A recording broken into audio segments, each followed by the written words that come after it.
चन्दन ब्रह्म बिथाङा बर' माहारिनि सोमावसारनायजों गोलाव समनिफ्रायनो जड़ित जाबोनाय सासे बेक्ति आरो BLT आव बिथाङा हाग्रामा महिलारिजोंनो एखेलगे सोमावसारदोंमोन।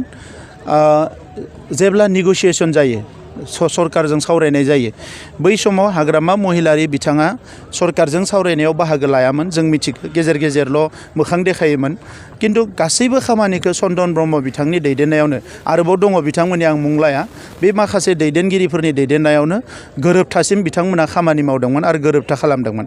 गोरोबथा जाखांनायनि उनाव थोंजोङै थांनानै हाग्रामा महिलारि बिथाङा सिआरआव जिरायहैदों बिनि बादै जेबो नङा। दा बिनि उनावबो सरकार सामलायनाय समाव मन्त्रि जानानै MLA जानानै आरो आगोआव डिपुटि चिफ जानानै गोबां खामानियाव हाग्रामा महिलारि बिथांखौ लेफ्ट राइट अरायसम चन्दन ब्रह्म बिथाङा आरोबाव सासे सानै दैदेनगिरि दङ जोबोद माने गोख्रों खामानि मावग्रा बिथांमोनानो हाग्रामा महिलारिखौ दिनै हाग्रामा महिलारि बानायदों।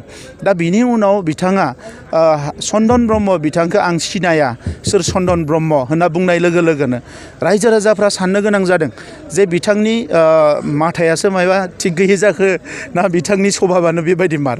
दा सासे लोगो जांख्रिथायनि लोगो थैस' थांस'नि लोगो सेक्रिफाइस खालामग्रा लोगो बेखौ जुदि बिथाङा फैनानै सिनाया होनोबा बाखि 35 लाख मानसिफोर बड'लेण्डनि बाखि लाख लाख बर' मानसिफोर बेखौ बोरै सिनायगोन। दा नंखायनो हाग्रामा महिलारिखौ बयबो लासै लासै नागारदो।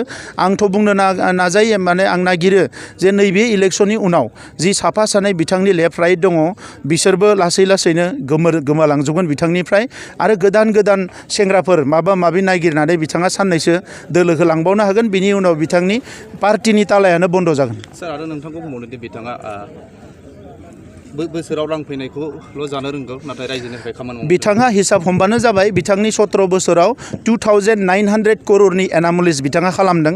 आं 5 बोसोराव बेसां एनामलिस खालामदों मा खालामदों बिथाङा फैलायनाङा 5 बोसोरा जोबखांनायनि उनाव आं बिथांनो गावनो हिसाब होगोन आरो बिनि उनाव बिथाङा आंजों साहस दङबा जिरायबानो जाबाय। आं दिनैबो जिरायगोन दाबो जिरायगोन 1 सेकेन्ड उनावबो आं जिरायनो रेडि। जुदि हाग्रामा महिलारिया बिथांनि 17 बोसोरनि हिसाब निकासखौ लाना जिरायोबा आंबो जिरायनो थाखाय रेडि। नाथाय हाग्रामा महिलारिया बेबायदि हिसाब निकास लानो हाग्रा मानसि नङा। चन्दन ब्रह्मखौनो सिनायाबा आरो मा सिनायबावनो बेलाय। बिथांमोना बिटिआर एकर्डखौ दासिमबो गनायनानै लाया सार बिथांमोना। बिथांनि गनायनायजों बिटिआर एकर्डआ जेबो नङा। बेयाव गोजोन फैबाय सान्थि फैबाय बिटिआरनि सिमाया अरनो थांगासिनो दङ। गोबां खामानि जादों बेखौ रायजो राजाया नुदों। गोबां इन्स्टिटिउसन जागोन बेखौ रायजो राजाफ्रा नुदों।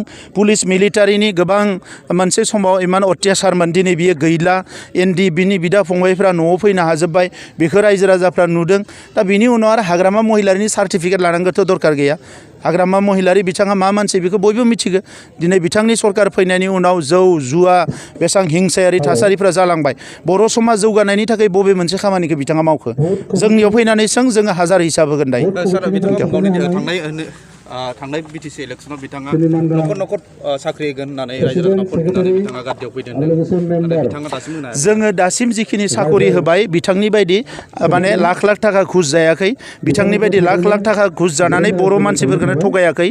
जिखिनि साख्रि होबाय खुनु थाइसेबो थाखा घुस होआलासिनो साख्रिखौ मोन्दों आरो इमप्लयमेन्ट जेनेरेशनाव हाजार मानसिफोरखौ जोङो दिनै इमप्लयमेन्ट होनो थांगासिनो दङ। आइजोफोर जा हौवाफोर जा बिनि गासैबो हिसाब निकासफोरखौबो आङो डिसेम्बरनि गेजेराव होगोन। दासिम जोङो बेसेबां इमप्लयमेन्ट होनो हाखो। कंग्रेसनिफ्राय गोख्रों अजन होदोंदि बिथांमोना उफ्रा बिसोर गिदिंबाय थानायाव सिगांबो हाग्रामानि समाव दादागिरि आरो दाबो कंग्रेसनि बिजाथि गिदिंनायाव मानो दादागिरि बिथांमोनखौथ' वेलकामसो खालामदो जोङो बेरायनोसो होदो बिथांमोनखौ जोङो बेरायबा जों मोजां मोनगोन। आरो दानि समाव गणतान्त्रिक जि प्रक्रिया गणतान्त्रिक जि आबहावा बेखौ गोख्रों खालामनो थाखाय जों खामानि मावदों। जुदि कंग्रेसआ बबेबा जायगायाव माबा उसुबिदा मोनदोंबा पुलिसनो खोन्थानो हायो इलेक्सन कमिसनाव खोन्थानो हायो आरो बिथांमोना लुबैयोबा जोंनोबो खोन्थानो हायो।